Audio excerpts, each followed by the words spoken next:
बलधामं हेमशैलाभदेहं धनुजुवन कृशानं ज्ञानिनामग्रगण्यं सकलगुणनिधानं वानराणामधीशं रघुपतिप्रियभक्तं वातजातं नमामि।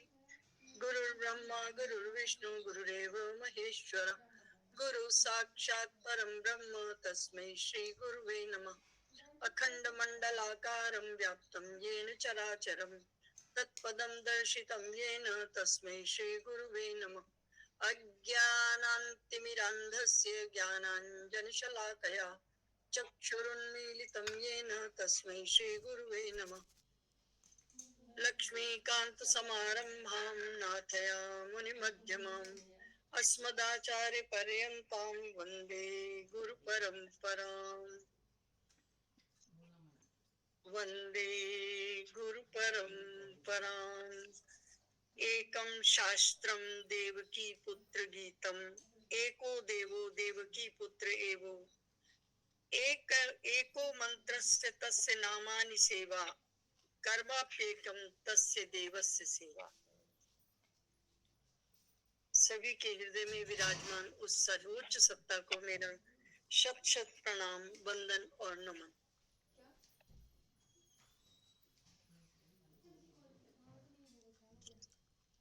हम 7वें अध्याय पर थे।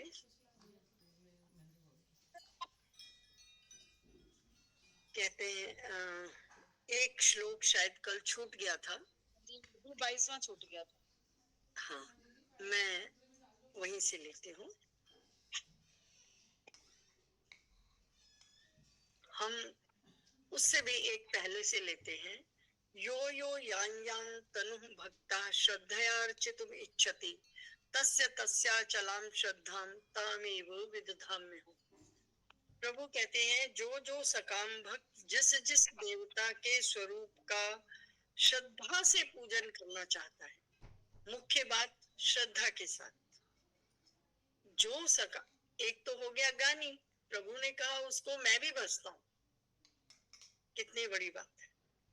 और फिर वो कहते हैं यो यो यान यान तनुम भक्ता, जो जो भक्त जिस जिस देवता को श्रद्धा पूर्वक भजता है या भजने की अर्चितुम इच्छति, अर्चना करने की इच्छा रखता है, तस्य तस्याचलाम श्रद्धाम तामेव विदधाम्यहम्, मैं उनकी श्रद्धा को उसी देवता के प्रति स्थिर कर देती और वो उस देवता की श्रद्धा में लग जाते हैं और उनके वहां से सारे मनोरथ भी पूरे हो जाते हैं। तो वो ये तो एक बात आई कि ऐसा क्यों, क्योंकि श्रद्धा होनी आवश्यक है, ये तो बात समझ में आई, लेकिन एव का यहाँ क्या मतलब, क्योंकि जो जिसकी पूजा करना चाहता है मैं उसी में स्थिर कर देता हूँ। आप अगर सामने से नजर आ जाओ, एक बार आकर सामने प्रकट कर दो अपना रूप, तो बाकी देवताओं में श्रद्धा रहेगी ही नहीं। ये भी तो हो सकता है। तो प्रभु कहते हैं पर ये कहने की बात है, ऐसा होता नहीं। दुर्योधन की सभा में मैं स्वयं गया था और मैंने उनको वहां बहुत समझाया। समझाने के बाद वो कहता है कि मैं तुझे बंदी बना लूंगा। मैंने अपना रूप दिखाया और इतना प्रकाश किया कि वो लोग अपनी आंख भी नहीं खोल पाए। क्या वो बात मान गए?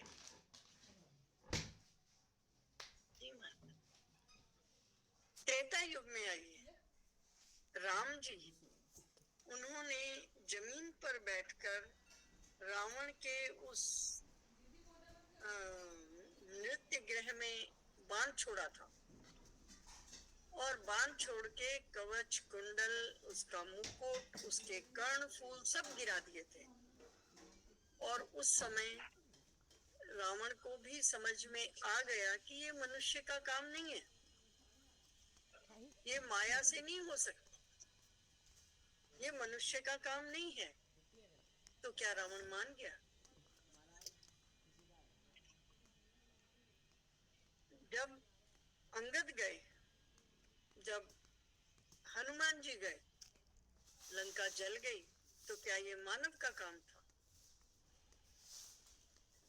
जब अंगद के पांव तक को सारे लोग मिलके नहीं उठा सके, जो ये कल तक कह रहे थे ये सारे तो हमारे आहार हैं, मोर आहार जहां लग जोरा, कि ये सारे बानर भालू इनकी क्या बिसात, ये तो सारे हमारे भोजन है, हम इनको खा ही लेंगे, बात खत्म।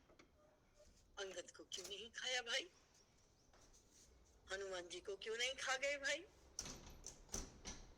बुद्धि वैसी होती नहीं, एक निष्ठ बुद्धि नहीं और श्रद्धार्चित बुद्धि नहीं, तो मुझे कोई पहचान भी नहीं सकता। मैं आ भी जाऊं तो मेरे से आज के लोग, आज के महात्मा, एक महात्मा तो कहते हैं अगर भगवान जी आ जाए हम उनसे कहेंगे आधार दिखा दो कि वास्तव में तुम भगवान हो, पहले आइडेंटिफिकेशन दो।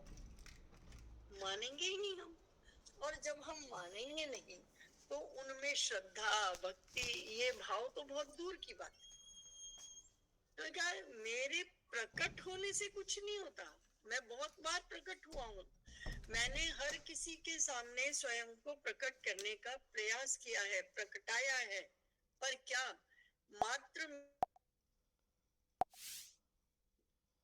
मेरी तरफ श्रद्धा रखेंगे ऐसा कोई आवश्यक नहीं। तो वो ये कहते हैं सतया श्रद्धया युक्त तस्याराधनमीहते लभते सततः कामान मय्येव वितान हितान।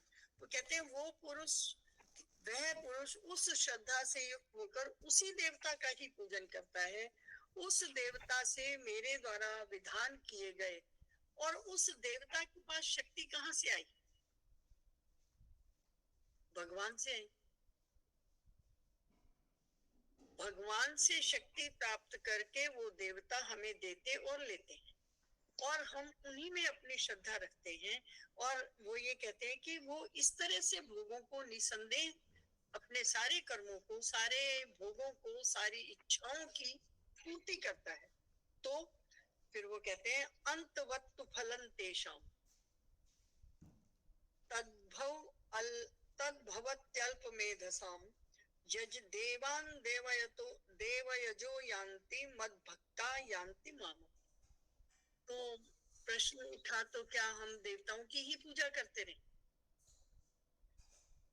देखा, रुको मैं आगे बताता हूँ। तो आगे बता रहे हैं अंतवत्तु फलं तेषां, जो उसका फल है वो पहली बात तो वो है कैसे लोग?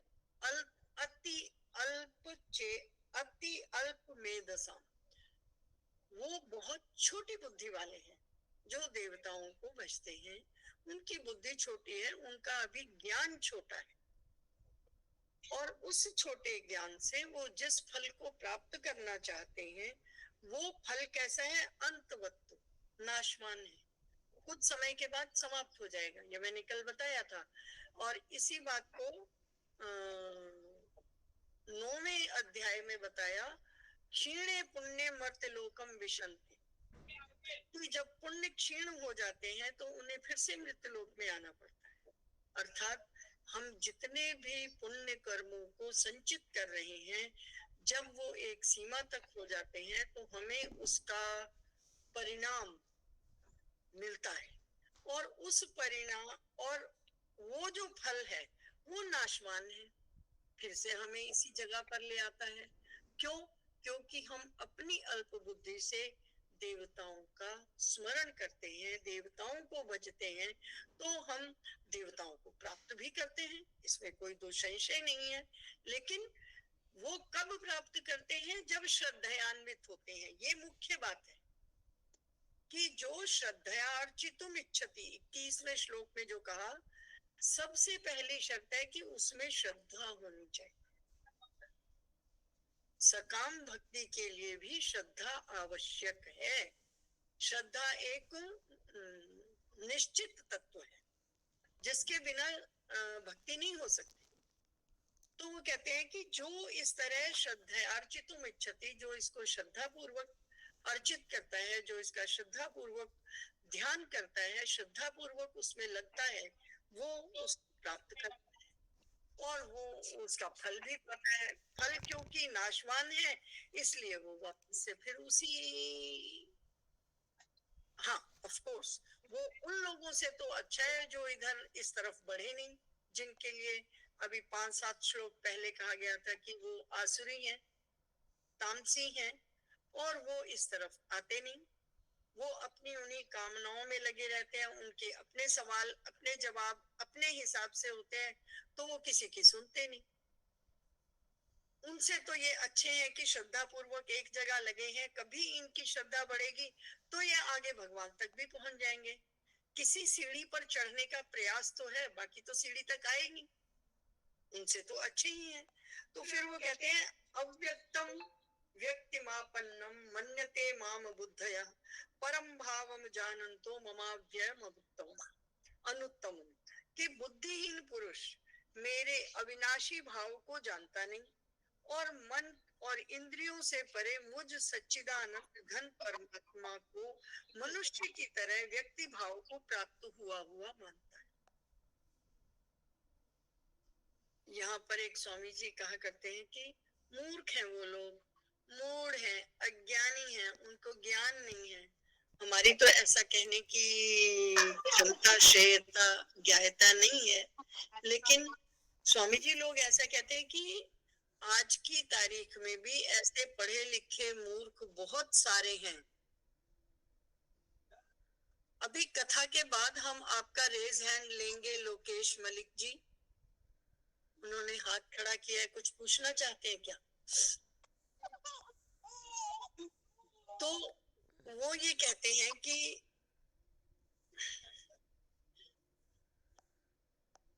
बुद्धिहीन, ऐसे लोग बुद्धिहीन हैं जो ये कहते हैं, वो उनके पास जाओ ना, भगवान क्या होता है, तो कहते हैं भगवान क्या है, भगवान कुछ होता ही नहीं, जो कुछ है हम है। और ये जो राम है, कृष्ण है, ये गौतम बुद्ध है, या बाकी जितने अवतारों की अगर बात की जाए तो फिर वो कहते हैं कि मानव योनि में आए थे, थोड़े से ज्यादा उनके पास बल और शक्ति था, इतना ही तो, कोई भगवान नहीं होता, मत मानो। लेकिन वो उस परम सत्ता को मानने से इनकार कर देते हैं, उस परम सत्ता के ज्ञान की अस्तित्व से ही इनकार कर देते हैं कि परम सत्ता नाम की कोई चीज भी है। वो वस्तुतः इस सब में आते नहीं, और अब उनकी अपनी बुद्धि है, वो अपनी बुद्धि अपने ज्ञान से, अपने अल्प ज्ञान से, अपने अत्यल्प ज्ञान से, और जिसके लिए स्वामी जी लोग या बहुत जो ज्ञानवान लोग हैं कहा करते हैं कि वो पढ़े लिखे मूर्ख हैं, वो भगवान की परम सत्ता के विषय में उनका अस्तित्व मानने से इनकार कर देते हैं। वो कहते हैं कुछ होता ही नहीं ऐसा। वैसे ही लोग भगवान जी के आने पे तो आइडेंटिटी कार्ड मांगेंगे ना, पहले तुम आई कार्ड दिखाओ कि तुम भगवान जी हो, तब हम बात करते हैं। पर सही मायने में प्रभु ने स्वयं को हर युग में दिखाया है, दिखाने का प्रयास किया है। तो क्या देखने के बाद भी जिस व्यक्ति ने देखा वो मान गया? नहीं मान। उसके लिए हमारे सामने 2-3 उदाहरण आते हैं, तो किसी ने भी माना नहीं कि प्रभु हैं। और ये सत्य था कि जिस तरह से प्रभु ने दरबार के अंदर भगवान कृष्ण ने स्वयं के रूप को प्रकट किया है, जो दुर्योधन उनको बांधने की इच्छा रख रहा था उनके सामने प्रकट किया, और भरी सभा में इतने सारे लोगों ने इतना तेज देखा, इतना प्रकाश देखा कि वो आंखें खुली नहीं रख पाए। जिस तेज के सामने आपके नेत्र बंद हो जाते, प्रकाश में सब कुछ क्लियर दिखना चाहिए, और जो हमारे नेत्र हैं उनसे वो प्रकाश दिखता ही नहीं, प्रकाश ही नहीं देख पाते, तो प्रकाश के प्रभाव से समान कब देखेंगे? तो प्रभु की सत्ता को सिरे से नकार देते हैं। क्या हिरण्यकश्यप को नहीं पता था कि भगवान है? सबको पता था, लेकिन नहीं, उनको स्वयं के ऊपर स्वयं में भगवान को उन्होंने आरोपित कर रखा था। अपने आगे कोई दिखता ही नहीं, अपने आगे उन्होंने किसी अन्य सत्ता, किसी अन्य परम सत्ता के अस्तित्व को मानने से ही, मतलब को कुछ होता है ऐसा सिरे से ही पीछे कर दिया था, इस भाव को ही हटा दिया था कि कोई इसमें भाव हो भी सकता है। तो वहां पर प्रभु का आना, प्रभु का प्रकट होना, प्रभु का दिखाना सब व्यर्थ है। वस्तुतः प्रभु प्राप्त उसी को हो सकते हैं जिस पर प्रभु की कृपा हो, और प्रभु की कृपा वहां है जहां श्रद्धा भी हो, भक्ति भी हो, एक निष्ठता भी हो, और ज्ञान भी हो थोड़ा सा, जिसको कहा गया ज्ञानी भक्त। हम अगर आज के यदि हम पुराने अपने उठाएं तो इसमें हनुमान जी महाराज का नाम आता है। पर वैसे ज्ञानियों की भक्ति तो मानी गई है इनकी गोपियों की, कल मैंने बताया था, लेकिन उनमें से परम ज्ञानी कौन हुए? हनुमान जी, जो बल, बुद्धि, विवेक, ज्ञान, इनके भंडार, अतुलित बल धामम, अतुलित बल के धाम, बल था नहीं बल्कि धाम, अतुलित बल धामम, हेम शैलाभ देहम, देह कैसी?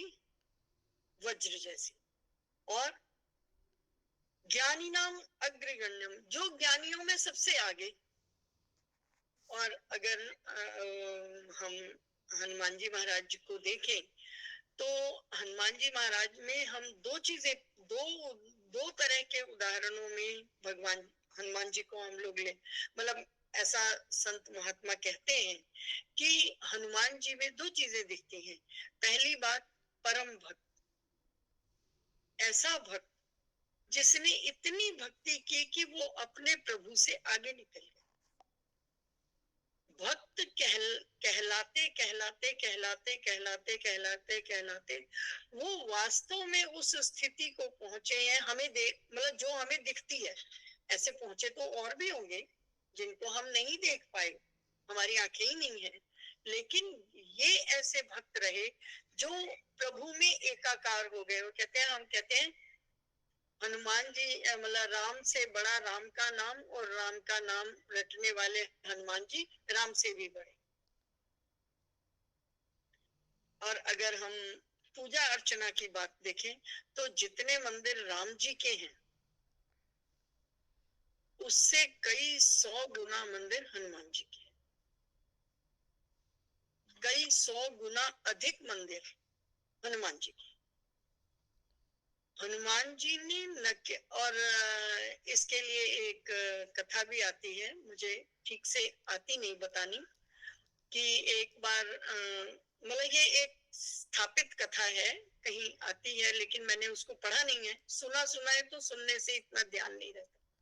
तो उसमें लिखते हैं कि एक बार किसी राजा की राम जी से वो हो गई, तो उसने कहा कि तुम मतलब हनुमान जी को बुला लो, और हनुमान जी उनके उसमें आए, तो राम जी को एक बार उनके पीछे हटना पड़ा था, क्योंकि उनको हनुमान जी वो कर रहे थे, और हनुमान जी ने कहा राजा से कि एक पल भी राम का नाम छूट न जाए तुमसे, राम का नाम लो, मैं बैठा हूं, और वो राजा जीत गया था।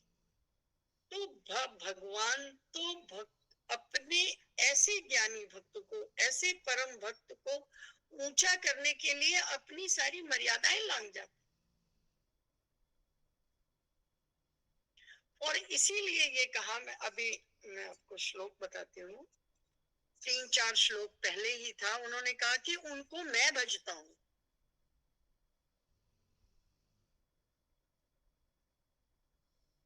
प्रियो ही ज्ञानिनो अत्यर्थम, अहम च सच मम प्रिया, उनको मैं भजता हूँ। ज्ञानी तू आत्मैव में मतम, ज्ञानी तो मेरे जैसा ही है।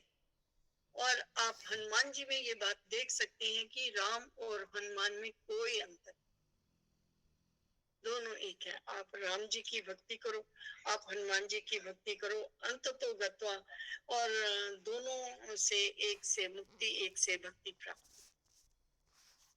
और मतलब यहाँ पर आकर वैसे ऐसा उदाहरण मिलना मुश्किल है। हम ये कहते हैं कि प्रभु को पा जाता है और वो प्रभु में एकाकार हो जाता है। हनुमान जी की भक्ति देखकर आप जान सकते हैं कि वो किस प्रकार एकाकार हो जाता है, कितना एकाकार हो जाता है कि वो प्रभु ही बन जाता है। सोहम सोहम, ये हनुमान जी से देखें उदाहरण कि हाँ, सोहम होता है कि भक्त को भगवान बना दिया। और यहाँ पर भगवान और भक्त की एकता, भगवान और भक्त की महानता और ज्ञानी भक्त का प्रभु में एकाकार हो जाना, यहाँ देखें। ये चार भक्त हैं जो प्रभु कहते हैं वो बहुत अच्छे हैं। और इन चारों के लिए ही एक बहुत बड़ी बात कही प्रभु ने कि सारे उदार मना, ये सारे उदार हैं। तो एक प्रश्न उठता है कि प्रभु उदार है कि भक्त उदार है? क्योंकि प्रभु उदार हो सकते हैं, भक्त कैसे हो सकता है? लेकिन नहीं, भक्त उदार है। तो इस बात को समझाते हुए कहते हैं कि जैसे हमारी किसी से प्रेम भक्ति हो, किसी से हमारा बहुत बहनापा हो, किसी से बहुत आत्मीयता हो, और वो व्यक्ति फोन ना करे 1-2 महीने और हम चला के फोन करें, तो हम उसको क्या कहते हैं कि देख भाई, तूने तो फोन किया नहीं, मैंने सोचा चल मैं ही कर दूं। तो मैं कौन हो गई? उदार मना। तो भगवान कहते हैं कि मैं भक्तों को चाहता हूँ, ये यथा माम प्रपद्यन्ते तेन स्थान भजाम्यहम्, मैं उनको वैसे ही भजता हूँ जैसे वो मुझे भजते हैं। पर पहली कॉल किसने की? भक्त ने। तो भक्त क्या हो गए? उदार हो गए। और प्रभु ने इसको माना है, प्रभु ने अपने भक्तों को अपने से ऊंचा दर्जा दिया है। और वो कहते हैं उदारा सर्व एवैते, 18वां श्लोक, कि ये सारे उदार हैं। ज्ञानी, अर्थार्थी, आरती और एक और था जिज्ञासु। ये चारों ही कैटेगरीज के जो भक्त हैं ये बराबर से उदार हैं। और पर इनमें से जो ज्ञानी है वो समझो मेरे जैसा है। तो ज्ञानी कौन है? हनुमान जी। या वैसे ज्ञान वाली जो भक्ति है वो कही गई गोपियों की, कि एक कथा भी आती है इनके गोपियों के बारे में कि एक बार इन्होंने लोगों से सुना कि कोई कह रहा है कि वो अव्यक्त है, कोई कहता है वो परमात्मा है, कोई कहता है वो निराकार है, ये मतलब दयालु है, कृपा के सागर है बला। तो गोपियां कहती हैं ये कोई कान्हा के रिश्तेदार होंगे, लोग इनको ऐसे पूछ रहे हैं, वरना हमारे तो कान्हा ही है सारा कुछ, और कोई है ही नहीं। तो ये जो बाकी के नाम लोग कहते हैं, ये जो भजते हैं, ये जो अपने आप को बहुत ज्ञानी बताते हैं या कुछ बताते हैं, ये जरूर भगवान जी के रिश्तेदारों के नाम होंगे, उनको लेते रहते हैं ताकि ताकि वो भगवान तक पहुंच सके। वरना हमारे कान्हा तो कान्हा ही है, और तो ऐसे तो उनके कोई नाम नहीं है जिस नाम से ये सारे लोग इनको भजते रहते हैं। हमारे कान्हा तो कान्हा है, और तो इनका कोई नाम है ही नहीं। और ये जो अव्यक्त है, निराकार है, गुणातीत है, निर्गुण है, परब्रह्म है, अव्यक्त है, ये सारे भगवान जी के रिश्तेदारों के नाम होंगे। और लोग मतलब रिश्तेदारों से आगे करके फिर उन तक पहुंचेंगे। हमारे कान्हा ही है सब कुछ, और कोई है ही नहीं। और वो कान्हा के इन नामों को नहीं समझ रही हैं, क्योंकि वो प्रेम में मगन है। उनके अलावा सोवत जागत जित देखूं तित श्याम मई, कल मैंने बताया था कि वो कहती है हम जिधर देखते हैं उधर श्याम ही है और कुछ है ही नहीं। तो ऐसा जिसमें ज्ञान आ जाए, जो चारों तरफ मात्र भगवान की सत्ता को देख पाए, वो गोपियां। और फिर अगर ज्ञान और बल की बात की जाए तो हनुमान जी। और हनुमान जी की भक्ति में आप जो तीसरी बात देख सकते हैं वो यही कि वो हम जब यहाँ पर भी कहा गया कि वो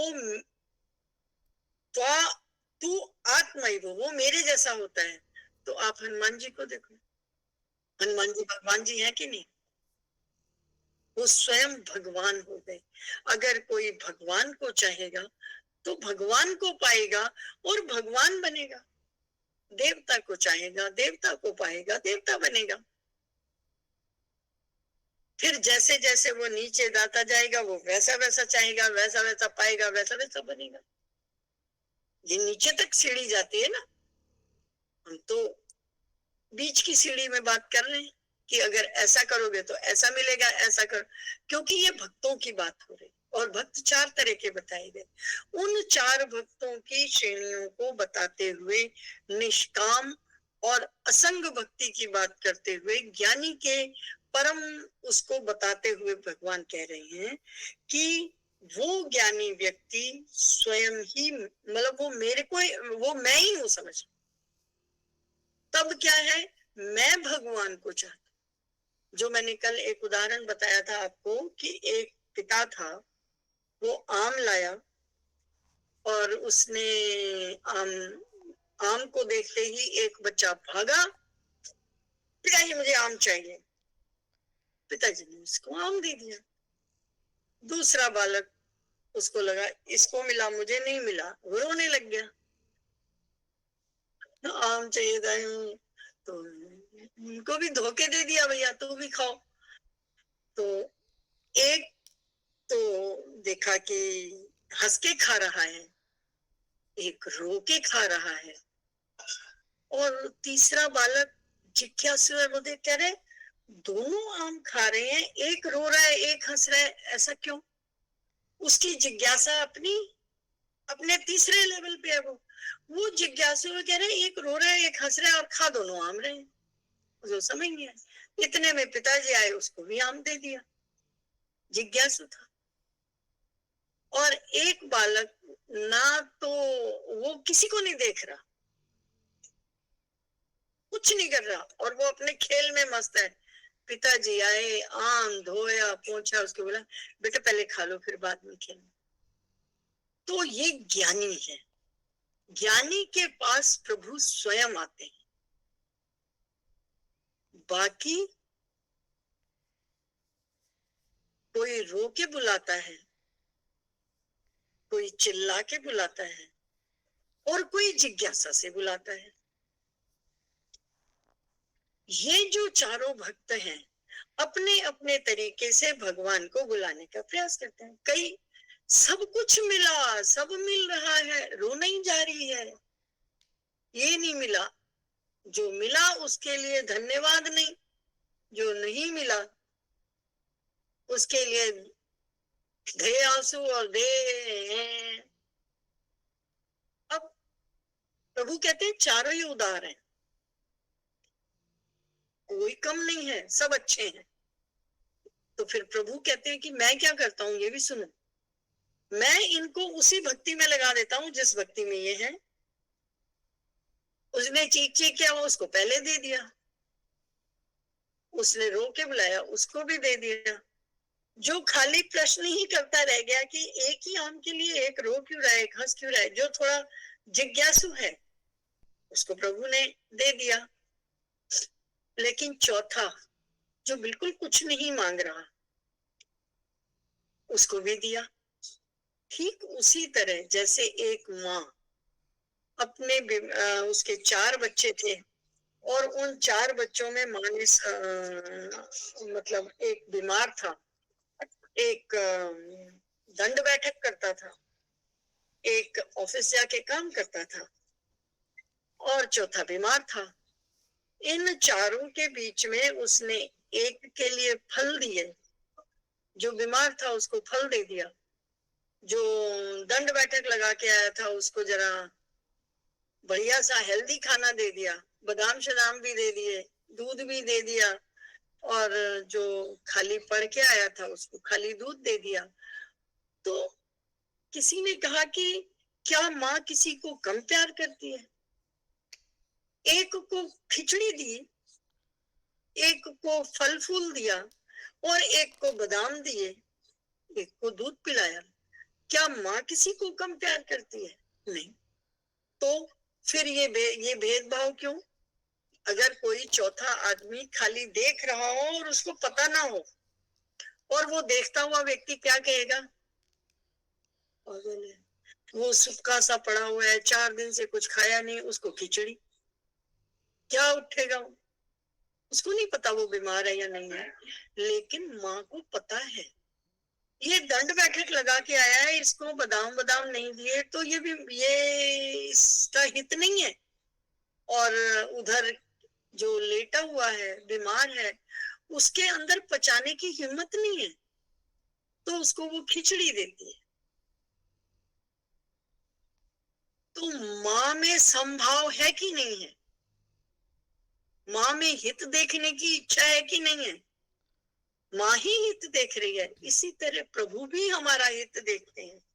वो ये देखते हैं कि हमारा पात्र कैसा है, उसमें क्या डलना चाहिए, हम किस फल के लायक हैं, हमें वो वैसा देता है। और हमारी आदत तो वही है कि हम कभी चीख के कह देते हैं मुझे चाहिए, कभी रो के कह देते हैं मुझे चाहिए, कभी हम कहते हैं उसने कुछ किया नहीं, उसको ये दे दिया, उसने कुछ किया नहीं, उसको ये दे दिया, उसने। हम चारों तरफ जिज्ञासु की तरह देखते रहते हैं। लेकिन एक ज्ञानी भी होता है जिसको प्रभु स्वयं आकर देखते हैं। वो मांगता नहीं है, वो कुछ कहता नहीं है, पर वो प्रभु को तत्व रूप में जानता है, इसलिए प्रभु उसको अपने पास रखते हैं। वो कहते हैं वो मेरे से अलग है ही नहीं, वो मैं ही हूं, ये सतु आत्मा ही हूं, वो मेरी जैसा है, वो मैं ही हूं। और जब वो मैं ही हूं तो मैं उसका ध्यान भी रखता हूं। तो क्या प्रभु की समभाव दृष्टि नहीं है हम भक्तों के लिए? है, लेकिन हमारी आदत हो गई है ना जिज्ञासु की। हम तो ये देखते हैं उसके पास क्या था, उसको क्या मिला, उसने क्या किया, उसको क्या मिला। तो कभी कभी हमारी बुद्धि यहाँ भ्रमित होती है। हम कभी वैसा बिहेव करते हैं, कभी हम वैसा बिहेव करते हैं। हम कहते हैं वैसा करने से मिलेगा, फिर वैसा करने से हम उन दोनों की तरह करने लग जाते हैं। लिहाजा हम इन 3 भक्तों में भटकते रहते, हम ज्ञान तक पहुंच नहीं पाते। और हमें ये लगता है कि उसको तो जल्दी से मिल गया, आते ही जिसने झपट्टा मार के चीख मचाई उसको पहले मिल गया, जो रोने लगा उसको दूसरे नंबर पे मिल गया, जो जिज्ञासु था उसको तीसरे पे मिला, और जो ज्ञानी था उसको सबसे अंत में मिला, लेकिन बिना कुछ कहे मिला चारों को। तो प्रभु भी इस तरह से अपनी इस सृष्टि में बनाए हुए सभी भक्तों के प्रति बराबर का सा व्यवहार करते हैं, बराबर स्नेह करते हैं। पर हमारी पात्रता जहां होती है, हमें उस पात्रता के हिसाब से नियुक्त करते हैं, हमें हमारी पात्रता के हिसाब से फल देते हैं। उनमें ये भाव नहीं है कि इसको देना नहीं है, हम उसके लायक नहीं। हम अपने पात्र को नहीं देखते कि ये गंदा है, कि ये छोटा है, कि ये उल्टा रखा है। हम ये कहते हैं उसने दिया नहीं।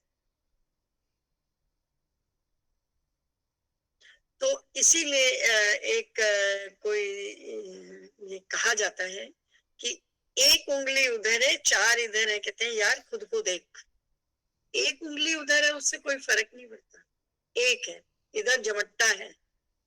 महाजनो ये गता सपंथा, अगर ये देखा जाए तो ज्यादा लोग इधर हैं कि खुद को देख। खुद में अगर हम देखें, उस परम पिता परमात्मा की सत्ता का अनुभव करें, तो वो वास्तव में हमें हमारे अंदर दिखाई देगा। उसको देखने, जानने और जानने के बाद मानने की जरूरत है। जो हमसे होता नहीं, हम भटक जाते हैं। ऐसा नहीं कि हम किसी भी क्षण नहीं मानते, एक घड़ी आधी घड़ी जैसा तो मानते हैं, लेकिन उस जानने और मानने में स्थिरता नहीं है, सतत युक्ता वाली बात नहीं है, हमारी श्रद्धा नहीं होती वहां पर। हमारी जो श्रद्धा है वो डगमग हो जाती है और हम कहते हैं ये भी कर लो, वो भी कर लो, वो भी कर लो, वो भी कर लो। होते होते होते होते हम कहाँ तक पहुंच जाते हैं? मजारों तक। हम मतलब हमारी पाने की कितनी उत्कट इच्छा है कि हम कहाँ तक चले जाते हैं। हमारी मतलब वो उत्तरोत्तर हम गिरते चले जाते हैं जब हम इस तरह से भटकते हैं। भटकाव समाप्त होकर एक बुद्धि विशिष्यते, एक बुद्धि के साथ आओ, फिर श्रद्धा रखो, किसी एक जगह टिको और उस टिकने के बाद वही सतत प्रयास करो। मंजिल आपकी अपनी है, कहीं दूर नहीं जाएगी। और जो एक टक लगा रहता है, हम अपने घर में भी देखे बच्चों को, जो सारा दिन कोशिश करता है पढ़ने की, चाहे उसके नंबर कम आए, हम कहते हैं कि बेचारा अपनी तो कोशिश कर रहा है ना, हम उसके साथ बैठ के उसको हेल्प कर। इसी तरह जो एक बुद्धि से प्रभु के रास्ते में, प्रभु को पाने में लगा है, प्रभु उसकी मदद करते हैं। लेकिन जिसके अंदर भटकाव है, प्रभु कहते हैं पहले ये टिक तो ले, तो मैं इसकी श्रद्धा यहाँ जोड़ू। हम टिकते नहीं, श्रद्धा जुड़ती नहीं, हमें मिलता नहीं, फिर हम कहते हैं इतने दिन हो गए, फिर वो हमें शिकायत भी हो जाती है। शिकायत क्यों है? क्योंकि हमें श्रद्धा नहीं है, हमारी भक्ति नहीं है, हमारा एक निष्ठता नहीं है, हमारे मन में, मनों में मन जो है वो चंचल है, हम मनस चंचल, हम अभी उसी अवस्था पे टिके हुए हैं। क्योंकि हम उसी अवस्था पे हैं तो हमारे फल भी वैसे ही। तो प्रभु क्या कह रहे हैं? अव्यक्तम व्याप्तिमापन्नम मन्यते माम बुद्धया परम भावम जानन्तो ममाव्यय मनुत्तमम, की बुद्धिहीन पुरुष उस भाव को नहीं जानते हुए मन और इंद्रियों से परे मुझ परमात्मा को मनुष्य की तरह से ही गिनता है, इसलिए वो मुझे नहीं पा पाता। तो किसको कौन पापा पाता है? वो कहता है नाहम प्रकाशः सर्वस्य योग माया समावृता मूढ़ोयम नाभिजानाति लोको माम मजम व्ययम, कि अपनी योग माया से जो छिपा हुआ, मैं इसीलिए सबके सामने आता नहीं, मैं अपनी योग माया में पीछे छुपा रहता हूँ। क्योंकि जब भी मैं प्रकट हुआ, मुझे किसी ने उस बात को भी माना नहीं है। कहा ये बात कि भाई तुम प्रकट हो जाओ एक बार तो सब तुम्हें भजने लगे, तो बोले हुआ था, तभी भी किसने माना नहीं। तो अब मैं अपनी योग माया से प्रकाश के पीछे ही रहता हूँ। और जो अज्ञानी जन समुदाय है, जो मूढ़ोयम, जो मूढ़ है, जो अज्ञानी है, वो समुदाय जन्म रहित अविनाशी परमात्मा को नहीं मानता। और फिर उसके आगे कहते हैं वेदाहम समतीतानि वर्तमानानि चार्जुन भविष्याणि च भूतानि मातु वेद न कश्चन, कि पूर्व में और वर्तमान में स्थित और आगे आने वाले सब भूतों को मैं जानता हूँ, लेकिन कोई भी श्रद्धा भक्ति से रहित पुरुष नहीं जानता। ये बात प्रभु पहले भी कह चुके हैं, बहुनी ते व्यतीतानि जन्मानी तब चार्जुन, कि तुम्हारे बहुत सारे जन्म बीत चुके हैं। कहते हैं कि जो मैं हूँ, मैं भविष्य भी जानता हूँ, जो आगे आने वाला है उसको भी जानता हूँ, जो पीछे चला गया उसको भी जानता हूँ। और तुम किसको जानते हो? जो तुम्हारी आंखों के सामने हो रहा है, उस पर भी उस बात को जानते हो जहां पर जो माया के पर्दे के साथ तुम्हारी साधारण आंखों से देखे जाने वाले प्रकाश में दिखाई देती है। बाकी चीजों को आप नहीं देख रहे हो, आप खाली इतना ही देखते हो। लेकिन प्रभु कहते हैं कि मैं तो सब कुछ जानता हूँ, मैं तो सब जानता हूँ। वेदा हम समतीता नहीं, कि मैं इन सबको जानता हूँ, वर्तमान, भविष्य और भूत। अर्जुन, हे अर्जुन, मैं तो वर्तमान भूत और भविष्य सबको जानता हूँ।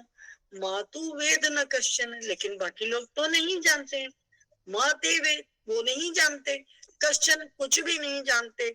तो वो कहते हैं इच्छा द्वेष समुत्थेन द्वंद्व मोहेन भारत सर्वभूतानि सम्मोहम सर्गे यान्ति परंतप, कि इस संसार में इच्छा और द्वेष से उत्पन्न सुख दुख आदि द्वंद्वों से संपूर्ण प्राणी अपनी अज्ञता को ही प्राप्त हो रहे हैं। उनकी दो चीजें छूटती नहीं। क्या क्या? इच्छा और द्वेष। कुछ पाने की इच्छा और दूसरे को मिला क्यों, ऐसा द्वेष।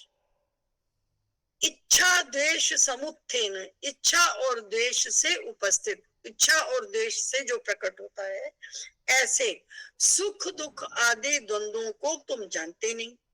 और क्योंकि तुम जानते नहीं, इसलिए तुम इस मूढ़ता को प्राप्त हो रहे हो। तो क्या करो?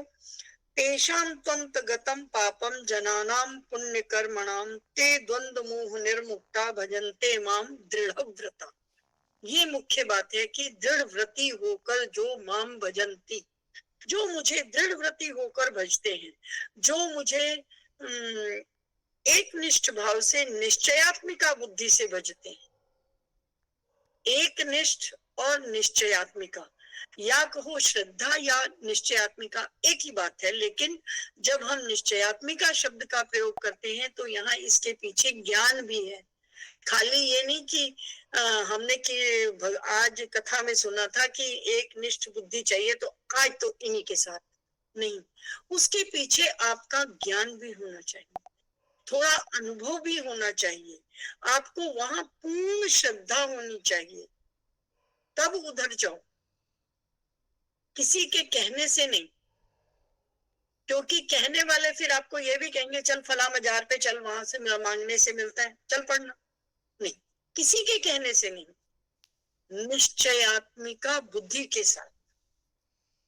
किसी ने कहा वो एक रास्ता था, उसके बाद उसमें आपका अनुभव होना चाहिए। उस अनुभव के साथ जो निष्काम भाव से श्रेष्ठ कर्मों का आचरण करता है, उसके पाप भी नष्ट हो, जिसके पाप नष्ट हो गए हैं, ऐसा राग और द्वेष, इच्छा और द्वेष का उल्टा, राग और द्वेष जो उसके भाव हैं, उनसे जो मुक्त हो गया हो, ऐसा दृढ़ निश्चयी भक्त मुझे हर प्रकार से मुझे ही बचता है।